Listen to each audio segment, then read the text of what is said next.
Hi everyone, my name is Megan. I'm from North Carolina and I'm a junior in college studying neuroscience. When I first got to college, COVID was definitely still prevalent, but thankfully things were slowly starting to open back up. The transition to college is definitely very challenging, but COVID made things a lot more stressful. I think the combination of adjusting to life away from family, managing academic responsibilities, and prioritizing your health can be quite overwhelming for a lot of students. And I feel like taking care of themselves ends up at the bottom of the totem pole, which is unfortunate, but is our reality most of the time. And on that note, today I'm really excited to have the opportunity to connect with Dr. Sara Levine, who's the medical director and head of Adolescent Health for Caraway. Dr. Levine has done some incredible work caring for teens and young adults in private practice for 15 years, and she has so much knowledge to share with us on this big transition and how we can care for ourselves while at college and away from home. I loved listening to her feature on the Puberty podcast where she spoke about steps to take when your child turns 18 and her article in Grown and Flown on prepping for college. I really wish I had read and listened to these before I went to college because I think they're super helpful. And she's the perfect person to answer our burning questions on this topic. Welcome, Dr. Levine. Very excited to speak to you today. Thanks, Megan. I'm thrilled to be here with you and eager to see how I can help. Yes, there's so many questions, so we can go ahead and get started. My first question is a lot more general, but I was just wondering, like beginning college and moving away from family is like really lonely and stressful and overwhelming for a lot of students. I feel like especially for students that are out of state that might be moving across the country, but just in general, it's very stressful. What are some ways to get used to the change and find your place in this new environment? That is a great question. And it takes time. And I think that having a little self-compassion and recognizing that it's a big transition for everybody is a really important first step. I think that there are some things that you can do to feel prepared, some things you can do to actually be prepared, and some things that you can do that might just give you a sense of security, even if they aren't going to make that much difference in the long run.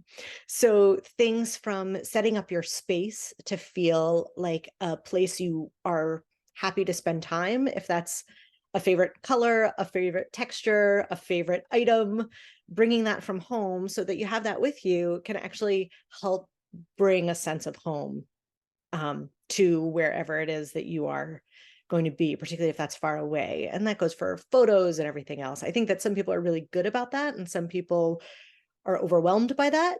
So everybody sort of has to find their own balance with it. There are the creating a space is one thing, figuring out who your people are is a whole nother topic. And then the one that's near and dear to my heart is making sure that you're prepared for those minor and more significant health stuff that comes up and gets in the way of you doing all of the other things that you should be doing with your time, whether it's academics, socializing, professional development, or anything else.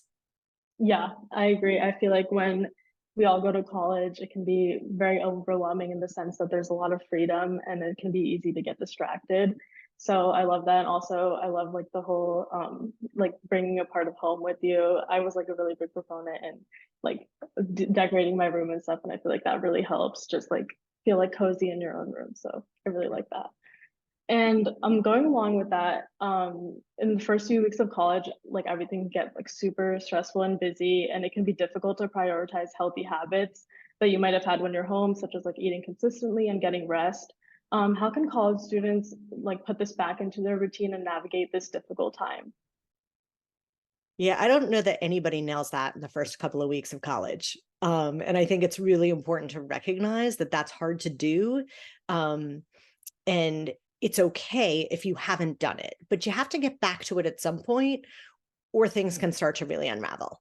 So recognizing that that first week, you may be up a whole lot later than you're used to. You may be out many more nights than you're used to because there's a feeling of not wanting to miss anything. You want to go to every possible opportunity to meet people, to find out what clubs are on campus, to try every class, if that's the way your school works, to try every dining hall, to try every off campus dining option. There is time to get to all of those things, and you can't possibly do them all in the first 2 weeks. So I think just sort of recognizing those moments where you need a little extra sleep or maybe you need just a little me time and a little bit of space from people is really important. And then figure out when you can take that. And it might just be go sit on a quad somewhere with a book and be able to observe what's happening, but not necessarily be a part of it for just a little bit of downtime, or actually just bowing out and saying, I'm cutting the night early and I'm going to sleep. Yeah, I love that. And I think FOMO is really real for college students. And I didn't realize that until I got to college. And it just feels like I need to participate in every event, every club that my friends are doing. Or if I don't go, then I'm going to miss out. But once I finally realized to take a step back and figure out how to prioritize my time, I think that also really helped. So, yeah. And then just switching kind of to more like the healthcare side of things. Recently on the news, I saw reports of Harvard students finding like difficult times in getting appointments at their health and mental services. And I feel like not just Harvard, but this is like a problem across the country, just being able to find an appointment that's not 2 weeks away for an urgent issue. How can, and students turn to these as like their number one priority, or sorry, students turn to these healthcare services first, and how can students be more proactive in getting the healthcare that they need? The piece of advice that I always give to students heading off to school is to spend a little time before you get there figuring out what those options look like and how to access them. So, spending 15 minutes online before you even land on campus to figure out what health services looks like as far as their hours of operation, how appointments are handled, is there a 24-hour nursing line, do you have to schedule in advance or can you just walk in?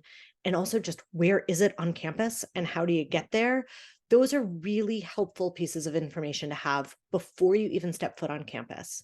When you're already feeling lousy because you think you have strep throat or something else is going on, that's not going to be when you want to spend the time to figure out what to do next. So if you've done some of that advanced prep, that will help a lot. Likewise, making sure that you know where the local pharmacy is. And maybe that's a pharmacy on campus, and maybe that's something that you can walk to that's off campus. Know whether it's a 24-hour pharmacy, know if it's open on the weekends.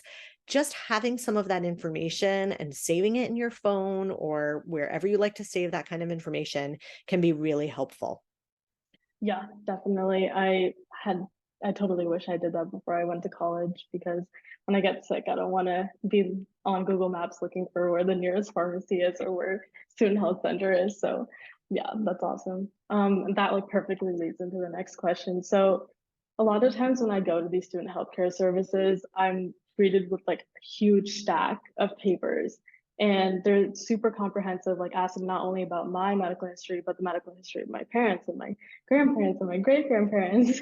And it's just like really common, I feel like, before you go to college, for students to rely on their parents to fill out these forms. But then unfortunately, when you go to college, your parents aren't with you. So you're kind of stuck doing the form yourself. And I found that I don't really know the answers to a lot of these questions. So how can we better equip ourselves to provide like accurate information when we're seeking care away from home? So you are not alone in that. Most people don't know their family medical history, let alone their own medical history. So there Yeah. are a few things that are really important to have at your fingertips before you leave home and try to seek care on your own. One is knowing the names and doses of any medications that you currently take or that you have relied on in the past. Another is knowing if you have any allergies and specifically what those are. So it's not quite enough to tell me that you're allergic to an antibiotic that starts with the letter A. A little more information can help me do my job.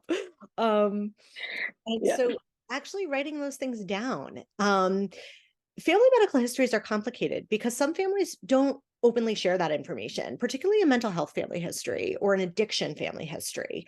But having a reasonable conversation with your parents or guardians to find out what runs in your family is an important part of adulting and kind of knowing what's going on.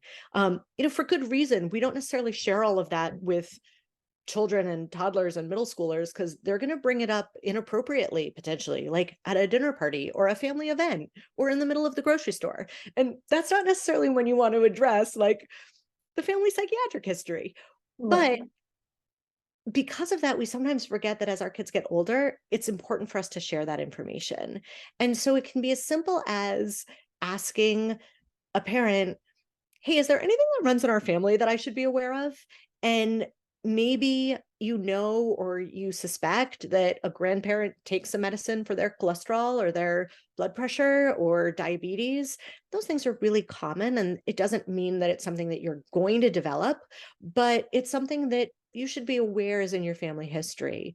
So family histories like addictions, psychiatric illness, and heritable diseases. So those things that have a genetic component are the most important things to know about when you're going to go seek care on your own. Yeah. And I saw in your Grown and Flown article that you suggested like writing things down in a shared doc, and I think that's a great idea for sure.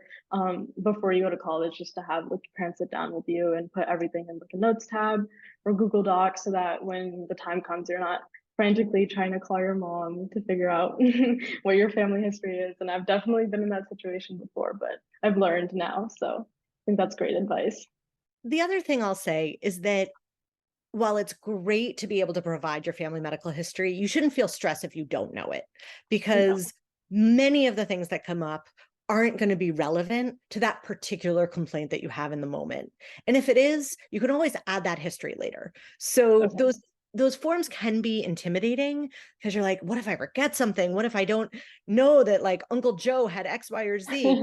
That's okay, because we're going to take care of you in the moment, whether or not we have all that information, and we'll do the best we can. And if there's more information that we need, there's always time to get it. Yeah, and I feel like just going to visit the campus health is stressful in and of itself, and just having to fill out all these forms is like a whole another monster. But it's definitely helpful just to know that you can do it later, and it's not like too much pressure just to do it right in the moment. But yeah, that's great. I'll also add that campus health services are designed and accustomed to working with students who don't necessarily know how to seek healthcare on their own. The people Yeah. who work in college health are doing it for a reason, and Mhm. they're aware that students are coming in to an unfamiliar place, to unfamiliar providers, potentially without a lot of information, and maybe having never sought care on their own before.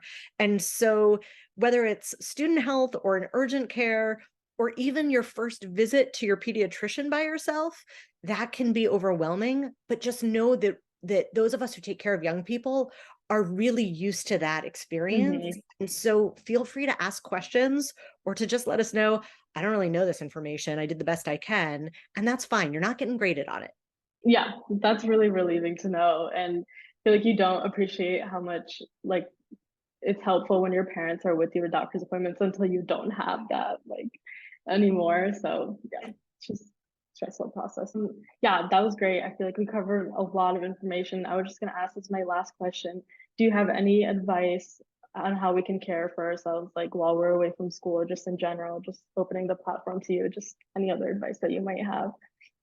Absolutely. So, a couple of things. One is there are a ton of resources out there, and there's some that you should make sure you have access to before you leave home. So, if you're on your parents' insurance company, download your insurance company app and make sure you can access it, because you'll be asked for your insurance card. It's a whole lot easier to just have it on your phone and you can show it to anybody at that point.